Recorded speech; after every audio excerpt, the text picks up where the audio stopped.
Fala galera do meu canal, Juju na área, trazendo mais um super vídeo para vocês. E o tema da aula de hoje é semelhança de triângulos e teorema de Tales. Vamos ver um pouquinho a característica de cada um, vamos conhecer as suas propriedades, características de semelhanças, congruências, tudo isso e muito mais agora no Sou Mais Matemática. Roda a vinheta.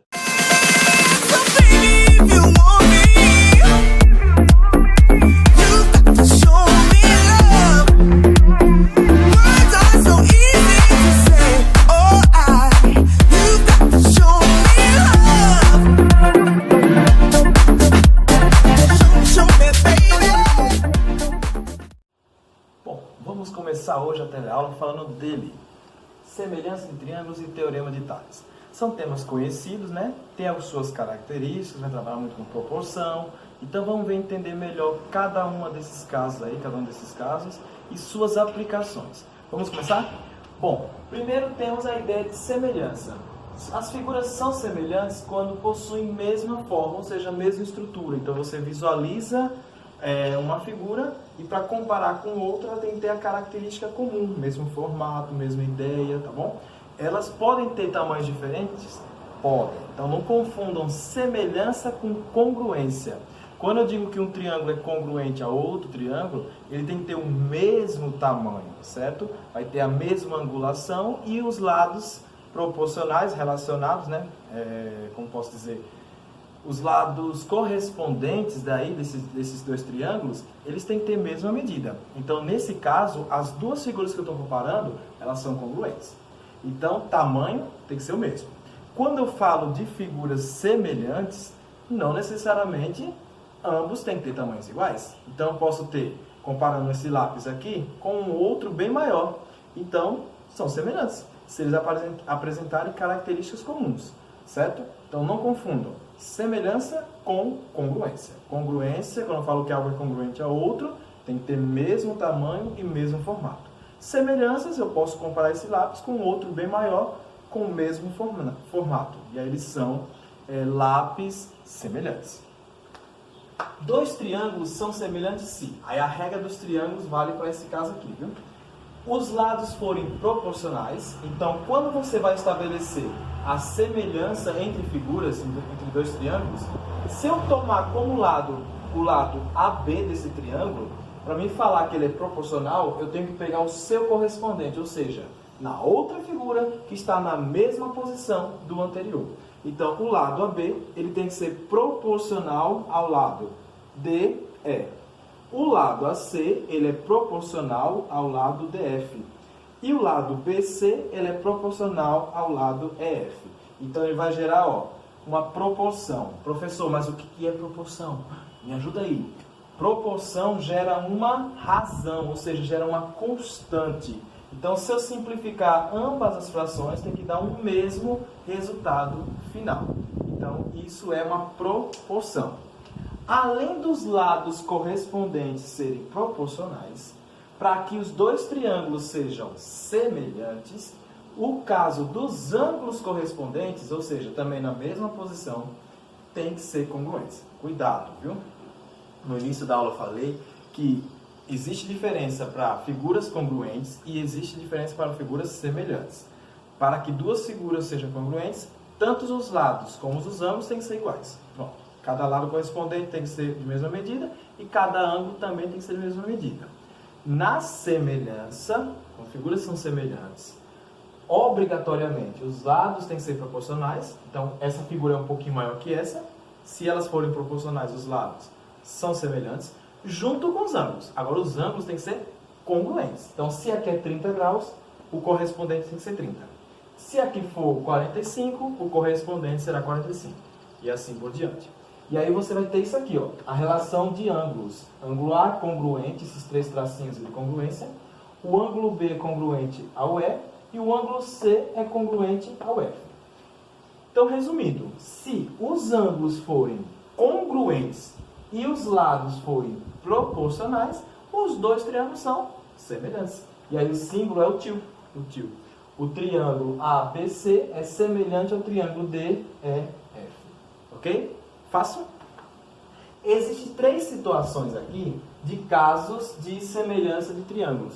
Só com 2 ou 3 informaçõezinhas você já pode dizer que a figura toda é semelhante ao outro, sem analisar todos os ângulos e todos os lados. Então não precisa, tem situações que você não precisa ter o conhecimento disso tudo para classificar como semelhante. 3 casos, agora fique atento como é que identifica esses casos. O primeiro é chamado de caso AA. O que é esse AA? Caso, ângulo, ângulo. Se você tem 2 triângulos e eu tenho 2 ângulos, pelo menos 2 ângulos, congruentes, já posso afirmar que os triângulos são semelhantes, só por 2 ângulos. Então, ó, se esse ângulo aqui mede 30, então o correspondente deve medir 30. Se esse outro medir 45, então esse correspondente dele, 45. Pronto, só isso. Se você identificar isso, 2 ângulos congruentes, eu já posso dizer que esse triângulo será semelhante ao outro, mesmo sem analisar a questão de lado e sem identificar o terceiro. Gente, por dedução, o terceiro ângulo também será congruente. É aquela regra da soma dos ângulos internos. Todo triângulo, um triângulo qualquer, né, a soma dos ângulos internos é igual a 180. Então você já tem 2 ângulos conhecidos que já são iguais ao outro, o terceiro, que falta para 180, também será igual, no caso, né, correspondente ao outro. Então já pode classificar como triângulos semelhantes. Primeiro caso, A. No segundo caso, eu tenho o caso LAU. O caso LAU é o seguinte: lado, ângulo e lado, nessa sequência. Então, se eu tomar aqui esse ângulo B, ele é congruente ao ângulo E. Está aqui, ó, o ângulo B é congruente ao ângulo E. Vamos supor ter a mesma medida. Para ser LAU, eu tenho que pegar lado, ângulo, lado. Se o ângulo está aqui, então esses 2 lados aqui eu comparo com esses 2 lados aqui também. Só que a relação dos lados é a proporção. Então, o lado AB, ele é proporcional ao lado DE. Está aqui, ó, AB é proporcional a DE. Assim como, já comparei o ângulo, agora vem o outro lado. O BE é congruente ao EF. Então, BC é congruente ao EF. Então, ele tem 2 lados proporcionais e o ângulo no meio aqui também é congruente. Então, o triângulo todo é semelhante ao outro. Cuidado com a pegadinha. Aqui eu estou falando ângulo, lado e lado. Presta atenção. É lado, ângulo e lado. E no terceiro caso, só tem relação com os lados. É o caso LLL. Pronto. Aqui você não precisa analisar a relação do ângulo. Se você tiver os 3 lados que formam uma proporção, então os 2 triângulos já são semelhantes. Tá bom? Então, ó, eu tenho aqui o lado AB, você vai pegar o seu correspondente, que é o lado DE. Tá aqui. Depois o lado BC, qual é o seu correspondente? EF. Tá aqui. E o lado AC, ele é correspondente a DE, que forma aqui a proporção. Então, os lados são proporcionais, consequentemente, os 2 triângulos são semelhantes. Então, são os 3 principais casos mais utilizados, tá bom? AA, LAU e LLL. Então, aconteceu um desses 3, você identificou um desses 3 aí, já pode afirmar a semelhança de triângulos, certo?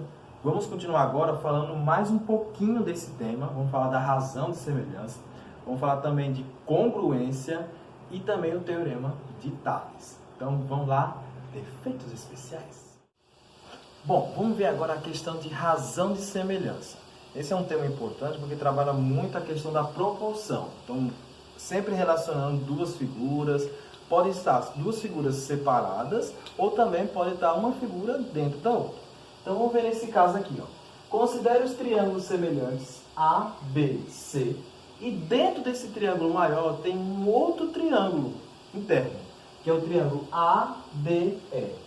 Ele já está falando que os triângulos são semelhantes, então eu posso gerar uma proporção. Mas por que são semelhantes? Primeiro porque ele tem esse ângulo aqui, pessoal, ó, o ângulo A, ele é comum tanto para o triângulo maior, quanto é comum para o triângulo menor. e também tem a questão das proporções entre os lados. Com base nisso, eu posso gerar proporções. Quais são elas? Então veja só, eu vou fazer aqui o seguinte, ó. Eu vou estabelecer sempre na parte superior a relação do triângulo pequeno. Pode ser assim, tá bom? Lado menor. Então sempre o menor aqui, e embaixo será o maior. Pronto. Então no numerador fica o triângulo pequeno e no denominador fica o triângulo grandão. E aí você estabelece a relação dos lados proporcionais correspondentes. Então, por exemplo, se eu pegar esse lado AD do triângulo menor, então o lado AD, ele será proporcional ao correspondente do maior. Quem é o correspondente do maior? É o AB. Então, AB. Perfeito? Fácil, né? Em cima o menor, embaixo o maior. Professor, se quiser fazer o contrário, pode. Tudo em cima relacionado ao maior e o de baixo relacionado ao menor. Agora eu vou pegar esse lado aqui, ó, o lado AC. Então, desculpa, o lado AE, né, que é do menorzinho, lado AE. Aí sim, se eu peguei do pequenininho, quem é o correspondente no grandão? O lado AC. O lado AC. Professor, e se eu pegar essa base aqui, ó, do pequeno, que é a base DE? Então, a base DE, aí eu vou ter que relacionar com a base do outro. Quem é a base do outro? BC. BC. Pessoal, e se eu traçar um segmento de reta aqui dentro? Ó, posso, em qualquer posição aqui da figura. Então, traço o segmento, vai dividir aqui nesses dois pontos, né? Eu vou chamar de Q e de T.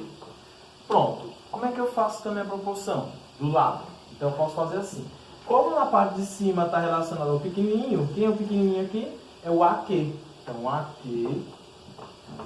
E aí ele vai relacionar com a parte maior do triângulo grande. Quem é o triângulo grande? Esse maior. Então vai ficar o AT. Pronto. E assim você vai gerando várias constantes aí. Se eles são semelhantes, os lados homólogos serão proporcionais. Então fique atento a isso e você consegue ir fazendo várias proporções com várias partes do triângulo. Tá bom? Eu posso relacionar esse pedaço com esse outro, eu posso relacionar esse com esse. E aí você tem uma infinidade de possibilidades de proporções. Tranquilinho? Aqui, como eu já falei lá no início da aula, tem a diferença da semelhança para a diferença da congruência. Quando falar de congruência de triângulos, tudo tem que ser igual. Bota isso na cabeça, tudo como, professor. Tanto os ângulos internos, né? Sempre com o seu correspondente, lógico, né? Comparando com o seu correspondente. Então, os ângulos internos têm que ser correspondentes, têm que ser iguais, e os lados não mais agora só proporcionais, eles têm que ser congruentes também. Porque se só for proporcional, vai voltar a ideia de semelhança. Agora eu quero que eles sejam congruentes. Então vale isso. Os ângulos e os lados correspondentes, todos devem ser congruentes. Aí eu tenho duas figuras iguais. Então são duas figuras congruentes. Certo? Valeu?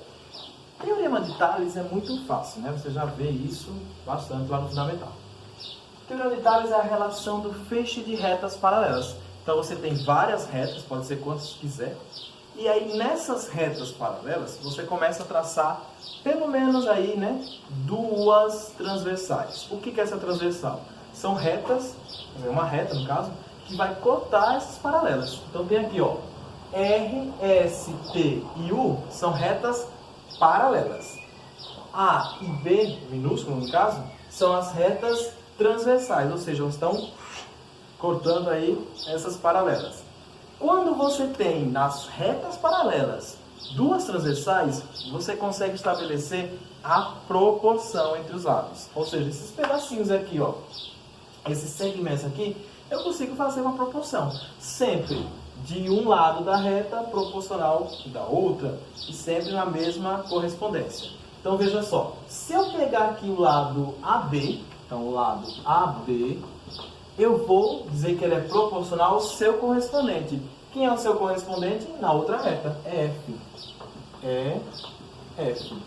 Se eu pegar o lado BC, na primeira reta, eu vou estabelecer a relação com o lado FG da segunda reta.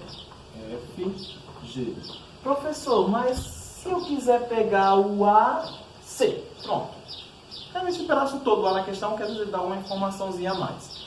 Se ele dá esse daqui, o AC, então ele vai ser proporcional ao AF? Não. Mesma parte. Então, se eu pegar o AC, ele é proporcional a quem? A EG. Então, AC é proporcional a EG. Professor, e se na questão ele deu o todo? Olha só, ele deu o todo de uma e as partes da outra. Então, esse todo daqui, que é o AD, ele vai ter que ser proporcional ao todo da outra reta, que é o EH. Então, EH. Então, você consegue ir montando várias proporções seguindo um parâmetro. Pedacinho com o seu pedacinho correspondente. Se eu pego uma parte maior, a mesma parte maior no outro. Se eu pegar o todo, eu pego o todo no outro também. Então, é sempre essa ideia de proporção. E aqui, nas questões que a gente vai ver daqui a pouco, você vai entender melhor se eu vou usar o todo, se eu vou usar só um pedaço. Pelo contexto e pelas informações e os dados apresentados, você consegue estabelecer se é tudo ou se é uma parte. Ok? Daqui a pouquinho. Para finalizar essa parte teórica do assunto, vamos ao teorema da bissetriz.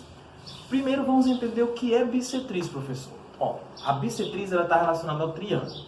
Quando você tem um triângulo, e nesse triângulo eu tenho um determinado ângulo, eu traço uma reta cortando esse ângulo.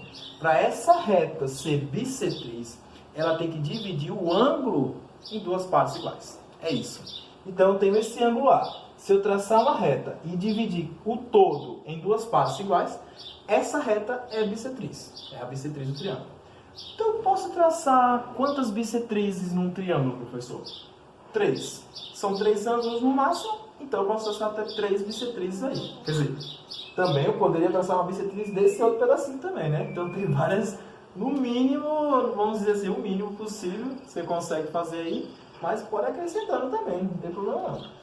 Aqui, nesse ângulo A, eu tracei essa reta azul. Então, se vamos supor que o ângulo seja de 60 graus.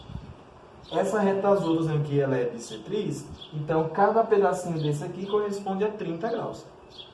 Pois eu estou vendo uma coisa aqui que é isso? Por que esse tracinho aqui? Um tracinho aqui, um tracinho aqui. Isso significa que são ângulos de medidas iguais. Se você colocar um tracinho aqui e 2, aí eu estou falando que essa reta cortou, mas em ângulos diferentes.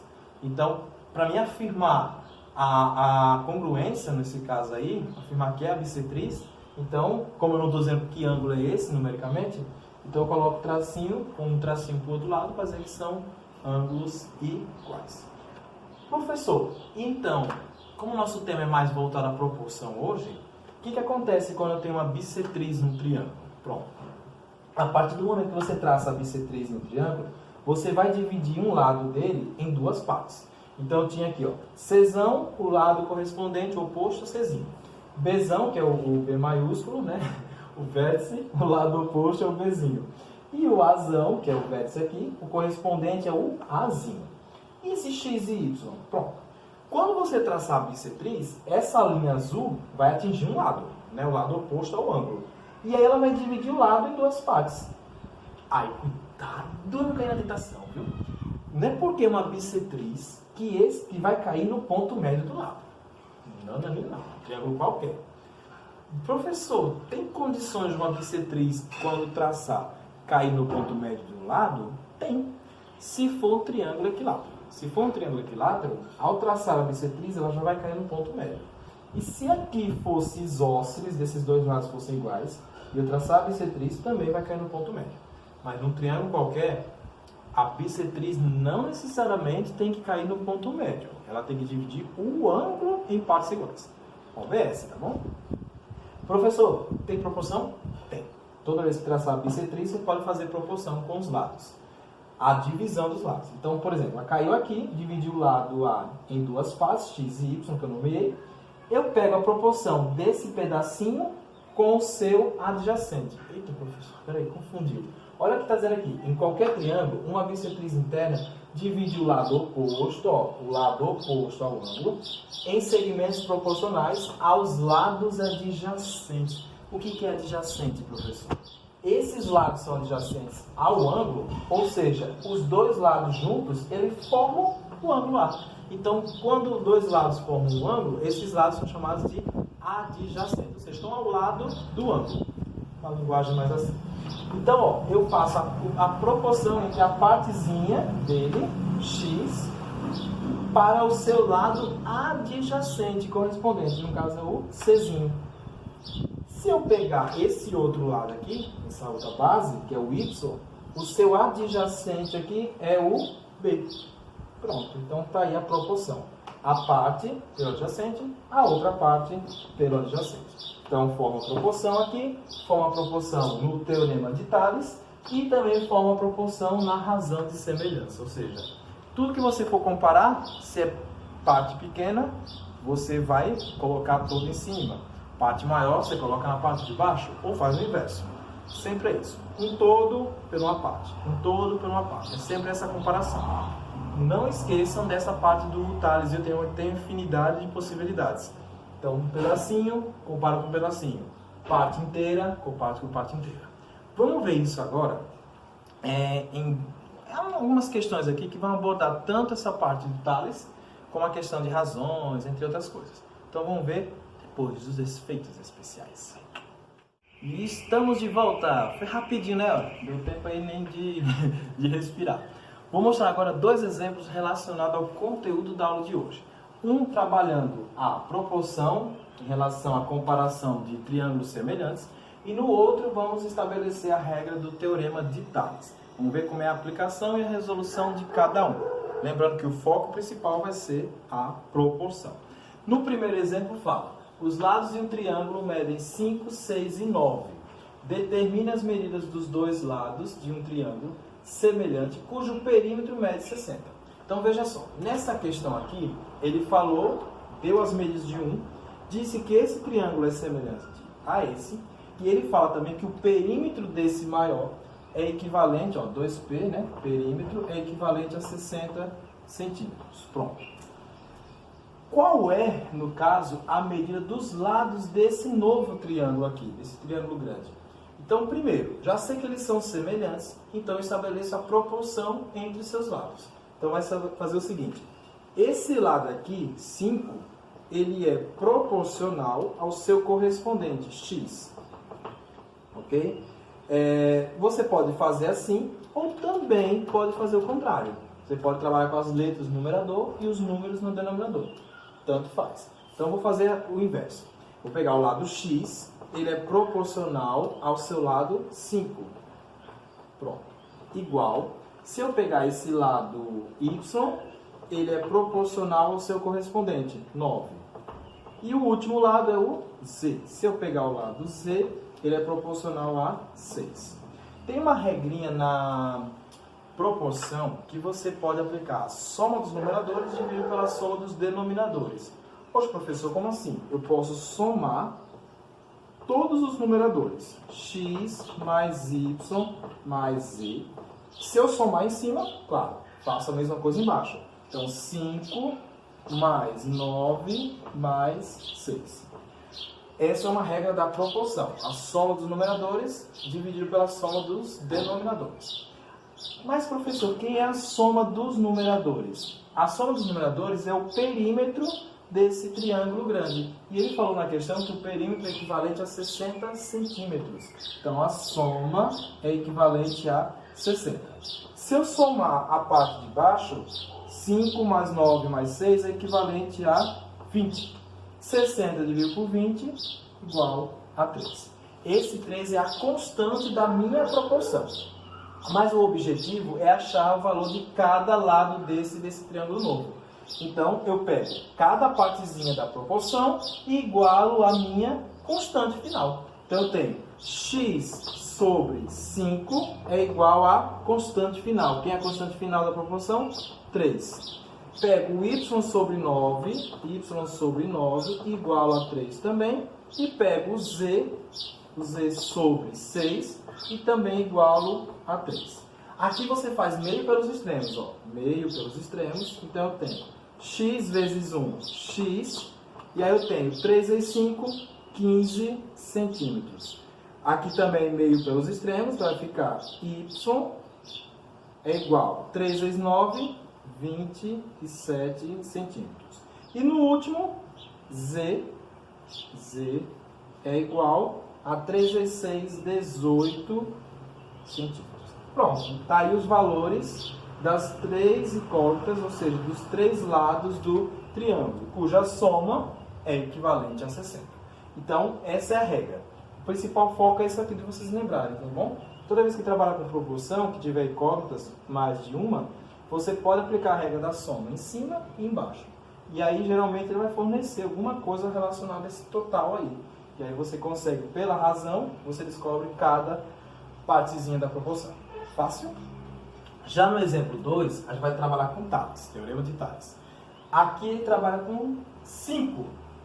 R, S, T, U e V. 5 retas paralelas e 2 transversais, a reta A e a reta B. Quando você traça 2 transversais num feixe de retas paralelas, você vai dividir em segmentos. E eu já mostrei a vocês que esses segmentos são proporcionais. Lembra que eu disse assim, tá, mas eu vou estabelecer a proporção com um pedacinho, eu vou estabelecer a relação com o todo. É essa questão que vai tirar a sua dúvida agora. Vamos ler a questão. Um feixe de 5 retas paralelas determina sobre uma transversal segmentos de 5, 8, 11, 16. Ah, cuidado, viu? Não é toda a questão que vai trazer a figura correspondente ao texto. Às vezes você vai precisar construir.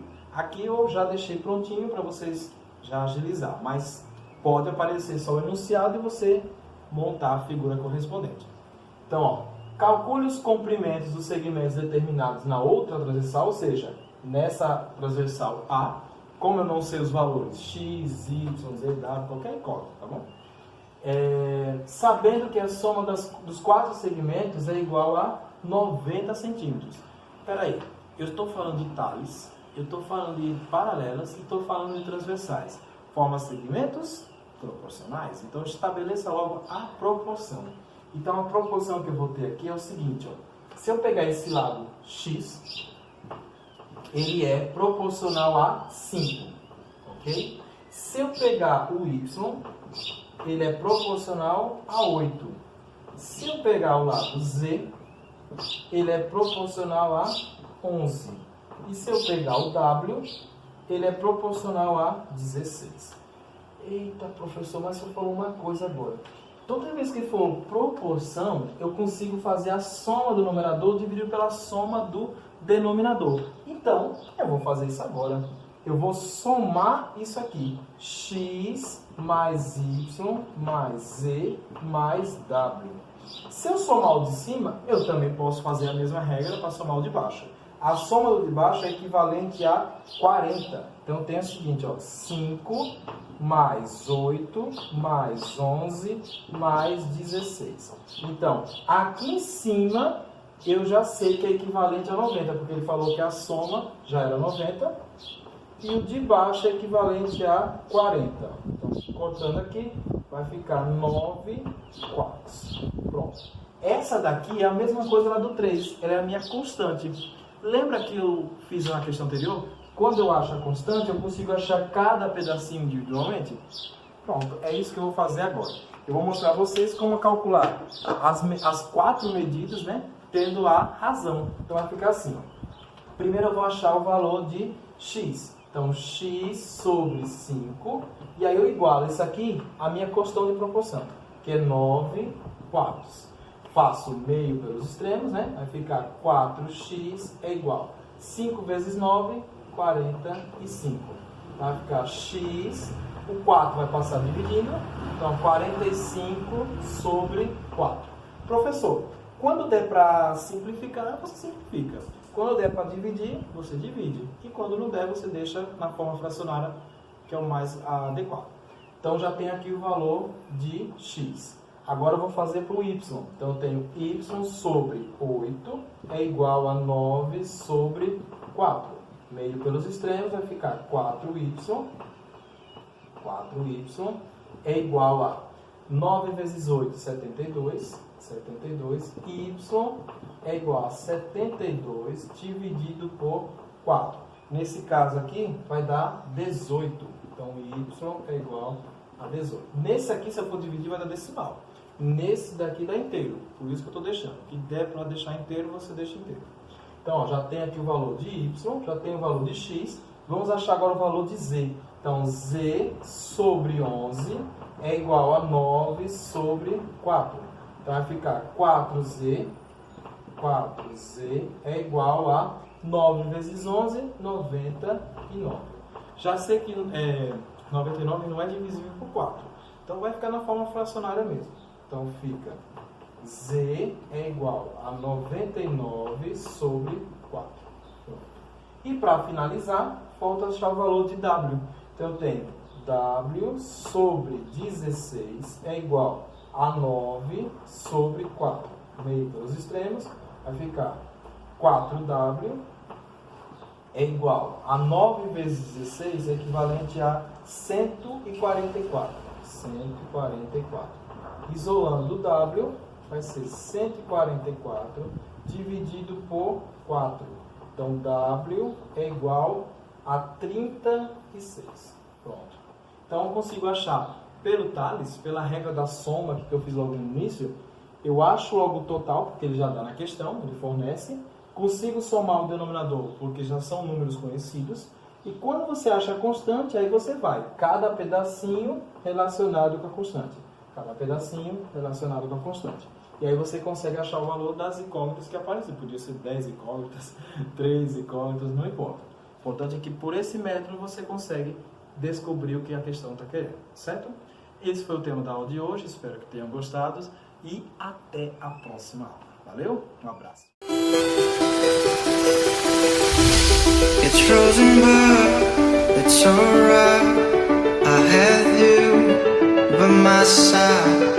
I'm living for the sunlight. It's surreal and it's my fault.